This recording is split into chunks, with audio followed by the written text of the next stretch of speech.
कुछ दिन पहले दिल्ली में अग्निकांड होता है, उसके पहले देश के अलग अलग शहरों में अग्निकांड होता है और अब बिहार के मुजफ्फरपुर में प्रसाद अस्पताल में आग लग जाता है।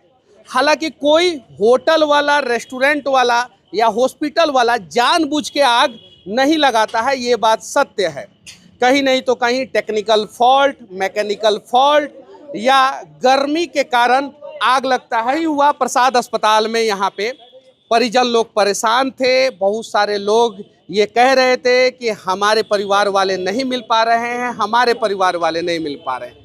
आग लगने के 5 मिनट बाद फायर फाइटिंग को फ़ोन जाता है और वो लोग समय पे आते हैं, अनेकों गाड़ियां आती है, आग पे कंट्रोल करने का प्रयास करती है। लेकिन आग का कारण ये था कि वेंटिलेटर में प्रॉब्लम आया था और आग से पहले धुआं भर गया था और धुआं के वजह से उसमें अनेकों मरीज का मौत हो गया था। अब प्रशासन क्या कदम उठाएगा वो आगे का सवाल है, लेकिन वर्तमान समय में ये है कि बिहार के अलग अलग शहरों में भी आग लग रहा है। कुछ दिन पहले पटना के भी एक अस्पताल में आग लगने का खबर आया था। अब इन सब चीज़ों के लिए एक गाइडलाइंस तय करने की ज़रूरत है। अगर गाइडलाइंस तय नहीं होगा तो इस प्रकार की घटनाएं घटती रहेगी और परिजन भी अपने जो मरीज को एडमिट कराए थे वो लोग ढूंढ रहे हैं। कुछ लोगों के परिजन मिले हुए हैं, कुछ लोगों के परिजन अभी भी नहीं मिले हैं और कुछ लोगों का इलाज मुजफ्फरपुर के अलग अलग अस्पताल में चल रहा है तो कुछ लोगों का इलाज पटना में चल रहा है। जब बिहार के स्वास्थ्य मंत्री से इसके बारे में सवाल पूछा गया तो उन्होंने किसी भी प्रकार का जवाब नहीं दिया। अगर किसी व्यक्ति की मौत अस्पताल में मैकेनिकल फॉल्ट, टेक्निकल फॉल्ट या अस्पताल की लापरवाही के कारण होता है तो उस व्यक्ति को मुआवजा के रूप में 50 लाख से 1 करोड़ रुपया उस व्यक्ति के परिवार वालों को मिलना चाहिए। और अगर अस्पताल प्रशासन के द्वारा ये नहीं दिया जा रहा है, सरकार गवर्नमेंट के द्वारा ये चीज़ें नहीं दिया जा रहा है तो कंज्यूमर कोर्ट का आप लोग सहारा ले सकते हैं। अब इतनी बड़ी घटना घट गई है और यही वो अस्पताल है। बहुत सारी समस्याएं हो सकती है, लोगों को हुई होगी, लेकिन ये बात तो सही है कि अस्पताल का कोई भी डॉक्टर कभी ये नहीं चाहेगा कि उसके अस्पताल में आग लगे। लेकिन ये भी बात सही है कि अस्पतालों के लिए गाइडलाइंस तय करने की ज़रूरत है।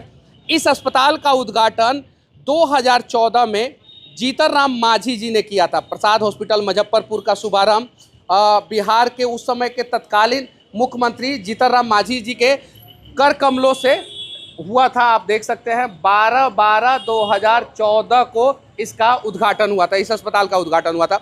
मुजफ्फरपुर का फेमस अस्पताल है, बड़ा अस्पताल है। हालांकि इसके पहले इस अस्पताल में इस प्रकार की कहीं किसी भी प्रकार की गड़बड़ियां नहीं हुई थी, पहली बार हुई है। लेकिन बिहार में इस प्रकार के अस्पतालों के ऊपर गाइडलाइंस तय करने की जरूरत है। जब तक गाइडलाइंस नहीं तय होगा, आप देखिए कितना बड़ा अस्पताल है, अगर इतना बड़ा अस्पताल बिहार के बाहर किसी भी शहर में होता तो उसके बहुत सारे गाइडलाइंस होते, फायर एग्जिट का गाइडलाइंस होता और भी बहुत सारी चीज़ें। अब अगर समय पे आईसीयू में जो स्टाफ थे वो ये सारी चीज़ों को भांप जाते तो शायद किसी की मौत नहीं होती। अब आईसीयू का प्रोटोकॉल तो आप लोग जानते ही हैं। आईसीयू में जो मरीज एडमिट है वहीं रह सकता है, परिजन उसके आईसीयू के आसपास फटक भी नहीं सकते हैं। अगर परिजन होते वहाँ पे या शायद आईसीयू में जो स्टाफ होते हैं वो रात में सोए नहीं होते तो लोगों की जान नहीं जाती। आईसीयू में कहीं नहीं तो कहीं आईसीयू के स्टाफ सो गए थे, तभी गैस लीक हुआ। गैस लीक होने के बाद बहुत सारे मरीज बेहोश हो गए होंगे और बाद में सांस लेने के में समस्याएं हुई होगी और उसके बाद से उनका देहांत हो गया होगा। गैस लीक होने के बाद इसमें आग लगा। अब यहाँ पे बहुत सारे लोग हैं, इनसे हम लोग जानने का प्रयास करेंगे क्या क्या हुआ है। कमिश्नर साहब के प्रणाम करते हैं। आप प्रशांत में ऊपर आईसीयू चल रहा है तो कहे क्यों चल रहा है, अशोका में चल रहा है, प्रशांत में चल रहा है, वो काहे ना बंद करा रहे हैं। जब आदमी मर जाएगा तब बंद कराएंगे वो। और इसी में संदीप कुमार डॉक्टर है, हम चेक करा रहे थे 10 साल से। अब मेरे किडनी 1.6 था और 10 दिन दवाई लिखे हैं, मेरे किडनी चल गया 2.8। हम पीजीआई गए हैं 10 दिन के इलाज में, अभी हम आए हैं तो 2 पॉइंट आ गया है 10 दिन के इलाज में। ये दवाई लिखते थे, महंगा दवाई, बीपी की दवाई लिखते थे, कति 2000 के महीना। अब बीपी 180/100 रहता था, कम नहीं होता है। वह पीजीआई में गए हैं, 98 रुपये का दवाई लिखा है 3 टाइम खाने के लिए। और कति काले बीपी आ गया हमारा 134/80 77। तो ये संदीप कुमार कैसा डॉक्टर है, किडनी दवाई खा के मेरा किडनी खराब करने में लगे हुए थे। यही आप जो बात कह रहे हैं ये बहुत बड़ा स्कैम है जो अपने देश में हो रहा है। बहुत सारे ऐसे डॉक्टर 50 रुपया की दवाई के जगह पे हाई पावर का 2000 का दवाई लिख देते हैं और आपका बीमारी ठीक नहीं होता है, बल्कि शरीर में अनेकों प्रकार की और बीमारियां हो जाती है। शरीर के बहुत सारे अंग काम करना कम कर देते हैं या धीरे धीरे बंद कर देते हैं। सुबह खाली पेट 220 रहता था, अपना हाई पावर का दवाई लिखते थे, तब ये 220 रहता था। खाना खाने के बाद 330 रहता था, और 5 बजे 50 डाउन हो जाता, हम बेहोश हो जाते थे। तब आए फिर रिपोर्ट लेकर फिर जांच करा के। अच्छा, आग लगा था, इसमें उसका क्या कारण है? क्या कारण है आग लगने का? कारण मुख्य बताया गया है, हम लोग को भी बताए, यहाँ स्टाफ भी बताए हैं कि वेंटिलेटर ब्लास्ट कर गया, जो वेंट मशीन हो, उसके बाद जो गैस लीक कर गया एसी का।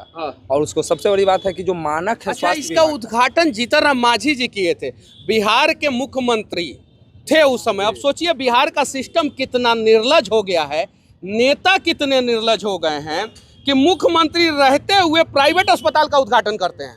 जरा सोचिए, ये है बिहार का। सबसे बड़ी बात है कि जो स्वास्थ्य विभाग का मानक कहता है प्राइवेट हॉस्पिटल के लिए, वो कोई मानक का ये लोग फुलफिल नहीं कर रहा है। सिर्फ ये लोग, इनको सिर्फ एक को टारगेट कीजिएगा तो लगेगा कि आप एक पक्षीय हैं।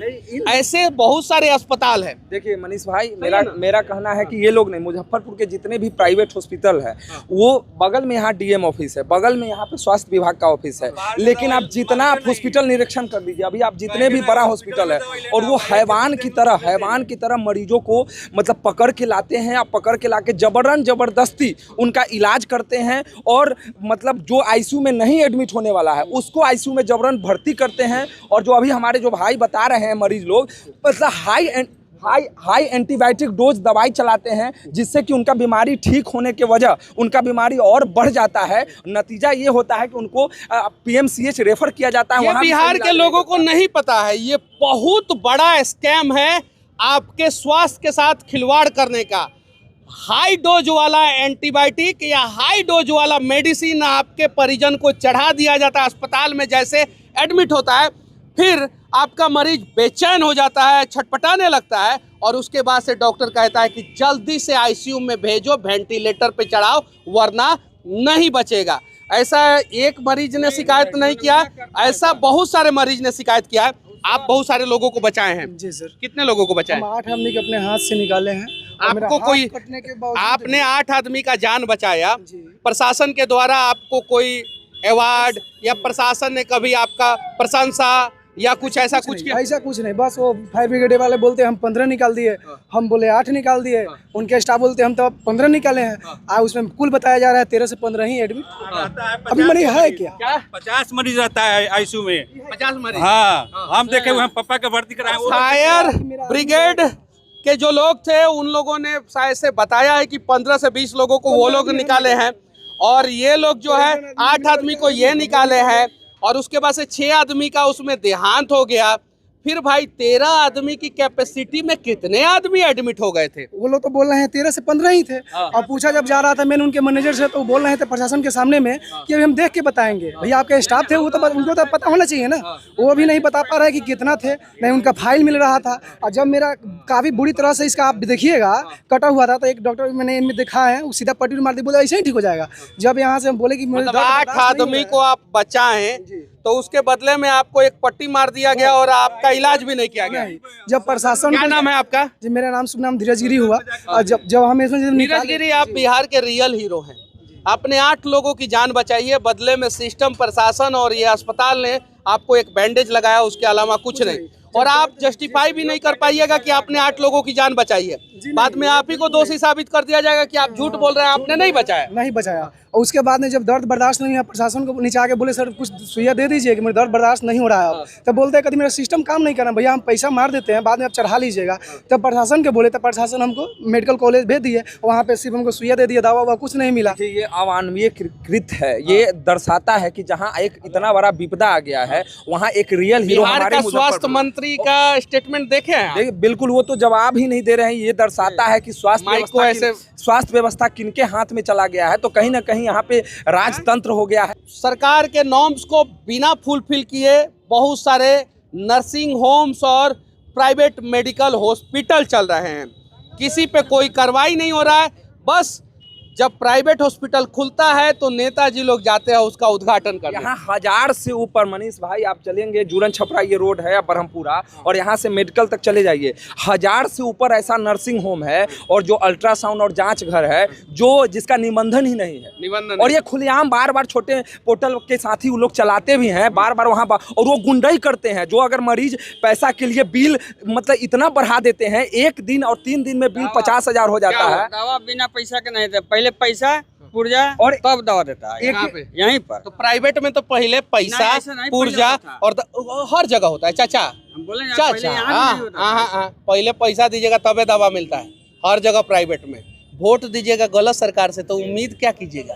नहीं तो हम उम्मीद क्या कीजिएगा? दोषी आप हैं, आपने गलत सरकार को चुना है। आपने कौन दोषी है? नहीं हम ही लोग पूरे देश में सबसे खतरनाक खराब मेडिकल व्यवस्था बिहार में है, चाहे वो सरकारी अस्पताल हो या प्राइवेट अस्पताल हो। सरकारी में जाएंगे तो मरीज मर जाएगा और प्राइवेट में जाएंगे तो मरीज का जमीन बिक जाएगा। अब बिहार का गरीब करे तो करे, क्या करे, क्या कीजिएगा आप लोग? जो हम लोग चाहते हैं क्या गुटखा खाएं, सही है कि नहीं है?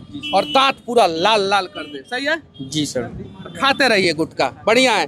कैंसर अस्पताल भी सरकार बनवाया है, टाटा मेमोरियल हॉस्पिटल भी चलता है, और उसके अलावा कुछ गुटखा बेचने वाली कंपनी भी कैंसर अस्पताल बनाई है। दांत दिखाइए तो थोड़ा सा, बहुत बढ़िया। मुजफ्फरपुर का सबसे बड़ा अस्पताल में से एक अस्पताल है ये प्रसाद। आप देख सकते हैं बड़ा सा बिल्डिंग जो दिखाई दे रहा है, मेन रोड से लेके यहाँ तक वो अस्पताल का मेन बिल्डिंग है। उसके अलावा उतना ही बड़ा बिल्डिंग ये भी आप लोगों को दिखाई दे रहा होगा, जिसमें नीचे पार्किंग है और ऊपर मरीज एडमिट होते हैं। हालांकि इस अस्पताल के बारे में ये भी कहा जाता है कि कोरोना के समय में मुजफ्फरपुर के सबसे ज़्यादा लोगों का जान इसी अस्पताल ने बचाया है। बात सही है कि गलत है? सही है। लेकिन अभी इस अस्पताल पे बहुत बड़ा आरोप लगा है, और वो आरोप लगा है कि अस्पताल की लापरवाही के कारण वेंटिलेटर में ब्लास्ट हुआ और बहुत सारे लोगों की जान चली गई। अब यहाँ के प्रशासन को इस प्रकार के अस्पताल या मुजफ्फरपुर में जितनी भी अस्पतालें चल रही हैं उस अस्पताल पे क्या कार्रवाई करना चाहिए? देखिए सबसे बड़ी बात है कि मुजफ्फरपुर में ही फायर ब्रिगेड का ऑफिस है, यहाँ पे तिरहुत का जोन है, और जो मानक है उसका फायर सेफ्टी का हर 3 महीना पे ऑडिट होता है। अरे फायर सेफ्टी का ऑडिट करने वाली एजेंसी के पास भी फायर फाइटिंग की उतना बढ़िया गाड़ी नहीं है, ना लैडर है उसके पास, ना प्रॉपर तरीके से व्यवस्थाएं हैं। और देखिए पीछे वहां पे खिड़की दिखाई दे रहा होगा, उस खिड़की को तोड़ तोड़ के मरीज को निकाला गया था। कितने मरीज एडमिट थे उसमें लगभग? सर जब हम लोग गए थे पूरा एकदम पूरा धुआं इस टाइप के भरा हुआ था, जो नाक में जा रहा था नाक जम हो जाता। और ये बहुत बड़ा अस्पताल है। इसका अस्पताल का मेन बिल्डिंग जो आपको दिखाई दे रहा होगा, उस मेन बिल्डिंग के नीचे पार्किंग है, इसके नीचे पार्किंग है, प्रॉपर रोड पे गाड़ियां पार्किंग होती है, और ये भी पूरा पार्किंग अस्पताल का ही है। ये आप देख सकते हैं पूरा का पूरा पार्किंग।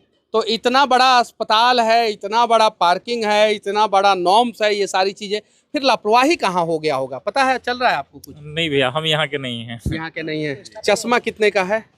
नहीं, चश्मा तो 500 का है। 500 का। UV IV रे प्रोटेक्टेड है कि नहीं है? हाँ प्रोटेक्टेड है। प्रोटेक्टेड है। चश्मा के बारे में बहुत ज्ञान है आपको, लेकिन अस्पताल में लोगों की जान गई है उसके बारे में ज्ञान नहीं है। आपके जैसे युवा देश का भविष्य एकदम। मधुबनी हुआ एक्चुअली, हम रात में आए थे तो पता चला हमको। गांधी जी देश के राष्ट्रपिता थे, पता चला आपको? जी जी, अभी भी है, पता है? वो पोरबंदर के हैं, मधुबनी से बहुत दूर। नहीं तो वो पता है मुझे तो कल सुबह ही पता चला था।